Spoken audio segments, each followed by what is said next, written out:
BJP के star प्रचारक हरियाणा के पूर्व सीएम मनोहर लाल खट्टर दिल्ली के कृष्णानगर विधानसभा में केजरीवाल पर खूब बरसे। उन्होंने कहा कि केजरीवाल ने हरियाणा का अपमान किया है। इतना ही नहीं, उन्होंने कहा कि केजरीवाल हरियाणा की धरती से आते हैं और वे इसी धरती का अपमान कर रहे हैं। इससे पहले केजरीवाल अपने गुरु अन्ना हजारे का सहारा लेकर राजनीति में आए और झूठ बोलकर दिल्ली की भोली भाली जनता को ठगा। उन्होंने कहा कि केजरीवाल बोलते हैं कि हरियाणा से दिल्ली भेजा जा रहा पानी में जहर मिलाया जा रहा है, जबकि मेरे पास एक रिपोर्ट है, उसमें ऐसा कुछ भी नहीं है। पिछले 10 साल में 11 साल में आम आदमी पार्टी की सरकार ने क्या बोला और क्या किया। यानी जो झूठ का एक एक विषय सब वक्ताओं ने बताया है,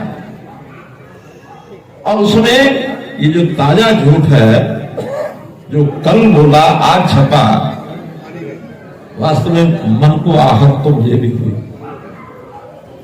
दिल्ली की जनता को कितनी चोट पहुंची मैं नहीं कह सकता, लेकिन हरियाणा का पूर्व मुख्यमंत्री होने के नाते और जो हरियाणा वासियों को उन्होंने गालियां दी, उन्होंने अपना ध्यान नहीं रखा। उसी माटी का जन्मा हुआ व्यक्ति है, अपनी माटी के वासियों को इस प्रकार का गालियां देना और गलत बयानी करना। गलत बयानी किस लेवल तक कि दिल्ली के वासियों को जहर भेजा जा रहा है, और अगर जहर का पानी दिल्ली वासी पिएंगे तो लाखों लोग मर जाएंगे। अरे कोई सपने में सोच सकता है ये? इस घिनौने काम को करने के लिए कोई मुख्यमंत्री या कोई प्रदेश की सरकार सोच सकती है क्या? इतनी जागरूकता तो होनी चाहिए। मुझे उसी सुबह से चिंता हो गई। मैंने हरियाणा के पॉल्यूशन डिपार्टमेंट को फोन किया, उन्होंने सारी रिपोर्ट मेरे पास भेज दी। अब मुझे बैठे हुए हमारे प्रभारी जी ने भी रिपोर्ट दी है, और उस समाप्ति दिल्ली के लोगों को करनी है, ये बनाता है। दिल्ली के लोगों को अब सचेत हो जाना चाहिए। समय क्या हो गया? 5:30। मैं जल्दी नहीं है, मैं इसलिए समय नहीं पूछ रहा। मैं इसलिए समय पूछ रहा हूं कि इस समय से लेके और दिल्ली की जनता जब आखिरी वोट डाल रही होगी, आखिरी व्यक्ति, उस समय तक 168 घंटे शेष बचे हैं। 168 घंटे हिसाब लगाना। अब ये 168 घंटे आपके लिए महत्वपूर्ण समय है, और जब चीज दिनों की बजाय घंटों में आ जाए तो समझो उल्टी गिनती शुरू हो गई। 1 घंटे बाद 167, 166, 165 और 168 घंटे यूं बीत जाएंगे, और ये 168 घंटे आपके लिए अपना भविष्य तय करने के लिए समय है। अगर आप जैसे पहले पिस रहे हैं, जैसे नरकीय जीवन जी रहे हैं, तो ठीक है, जैसा चलना दो। और अगर आपको अपनी जिंदगी के भविष्य को, अगले सालों को सुधारना है, अपने स्वास्थ्य को अच्छा रखना है, यहाँ की सड़कों को ठीक कराना है, यहाँ की पानी की व्यवस्था को ठीक करना है, यहाँ के स्कूल कॉलेज इनकी व्यवस्था ठीक करनी है। कॉलेज बता रहे थे अभी हमारे हर्षवर्धन जी कि पिछले 9 साल में दिल्ली में सिर्फ 1 कॉलेज बना है, और हरियाणा में हमने 9.5 साल में 70 नए कॉलेज बनाए। 70 नए कॉलेज। वहीं बीजेपी प्रत्याशी डॉक्टर गोयल ने अपने क्षेत्र की जनता से वादा किया कि वे उन्हें अपने क्षेत्र में काम करने का मौका दें, ताकि रुके हुए कामों को पूरा कर सके। डॉक्टर गोयल ने कहा कि जब तक डॉक्टर हर्षवर्धन इस विधानसभा से विधायक थे, जब तक इस विधानसभा में काम हुए। अब पिछले 10 वर्षों से कोई काम नहीं हुआ।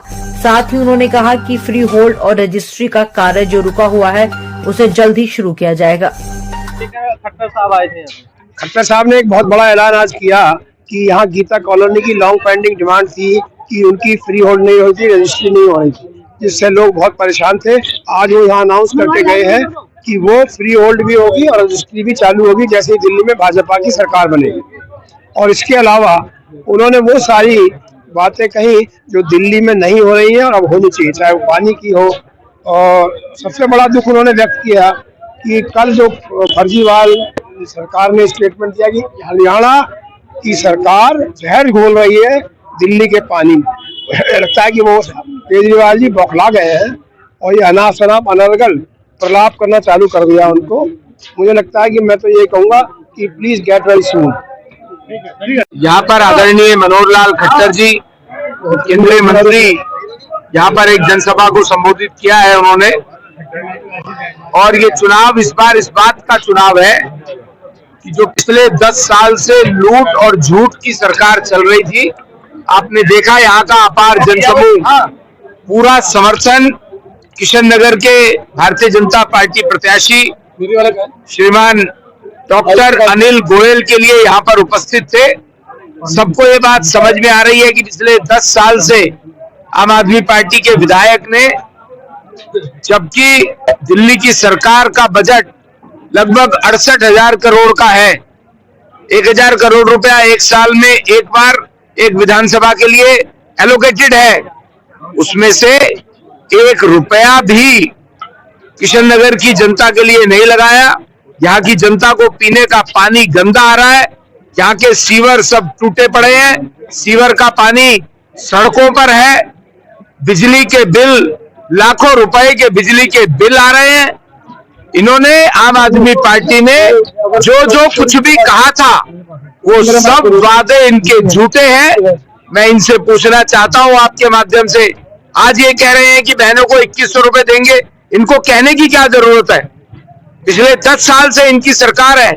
जैसे ये पंजाब में झूठा चुनावी वायदा करके आए हैं बहनों को, ऐसे ही ये 2100 का भी झूठा चुनावी वायदा है। अगर इन्होंने देना होता तो अब तक इनकी सरकार थी, इनको देना चाहिए था। 2020 में भी मनीष सिसोदिया जी ने विधानसभा में ये वायदा किया था, दिल्ली की जनता को 5 लाख रुपए की आयुष्मान भारत योजना का मुफ्त इलाज देंगे।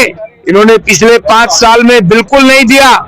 जबकि नरेंद्र मोदी जी ने अगर ये वायदा किया कि 2024 के चुनाव से पहले 70 साल से ऊपर के बुजुर्गों को 5 लाख का इलाज, चाहे वो अमीर हो चाहे गरीब हो, उनको इलाज मुफ्त मिलेगा, तो दिल्ली में, देश में भारतीय जनता पार्टी की सरकार बनने के बाद, मोदी जी प्रधानमंत्री बनने के बाद 100 दिन के अंदर अंदर अपना वो वायदा पूरा किया है। और आज दिल्ली को छोड़ के, वेस्ट बंगाल को छोड़ के पूरे देश में 70 साल से ऊपर के सभी बुजुर्गों को 5 लाख का इलाज मुफ्त मिल रहा है। भारतीय जनता पार्टी ने ये घोषणा की है कि दिल्ली में भारतीय जनता पार्टी का मुख्यमंत्री बनते ही, अनिल गोयल जी के विधायक बनते ही, हम दिल्ली की पहली कैबिनेट की बैठक में 5 लाख नहीं 10 लाख का आयुष्मान भारत योजना का हर व्यक्ति को जो 70 साल से ऊपर का है, चाहे अमीर है चाहे गरीब है, उनको 10 लाख का इलाज मुफ्त देंगे। और दिल्ली की सरकार की पहली कैबिनेट की बैठक में इसको पूरा करेंगे। वहीं भाजपा प्रत्याशी डॉक्टर अनिल गोयल के लिए प्रचार करने पहुंचे मनोहर लाल खट्टर ने दिल्ली की जनता से अपील की कि वे दिल्ली में कमल का फूल खिलाने का काम करें, ताकि केजरीवाल की झूठी राजनीति समाप्त हो चुके। कार्यक्रम में आम आदमी पार्टी से जुड़े कई पदाधिकारियों को बीजेपी ज्वाइन भी कराई गई। कार्यक्रम में पूर्व केंद्रीय मंत्री हर्षवर्धन के साथ केंद्रीय मंत्री हर्ष मल्होत्रा, शाहदरा जिला अध्यक्ष दीपक गाबा सहित कई पदाधिकारी व कार्यकर्ता मौजूद रहे। दिल्ली से न्यूज आंखों देखी के लिए संवाददाता चेतना चौधरी की रिपोर्ट। फिलहाल आपको कैसी लगी हमारी रिपोर्ट कमेंट बॉक्स में बताइए। वहीं अगर आप वीडियो यूट्यूब पर देख रहे हैं तो यूट्यूब में सब्सक्राइब करिए, फेसबुक पर देख रहे हैं तो फेसबुक पेज को फॉलो करना बिल्कुल मत भूलिएगा।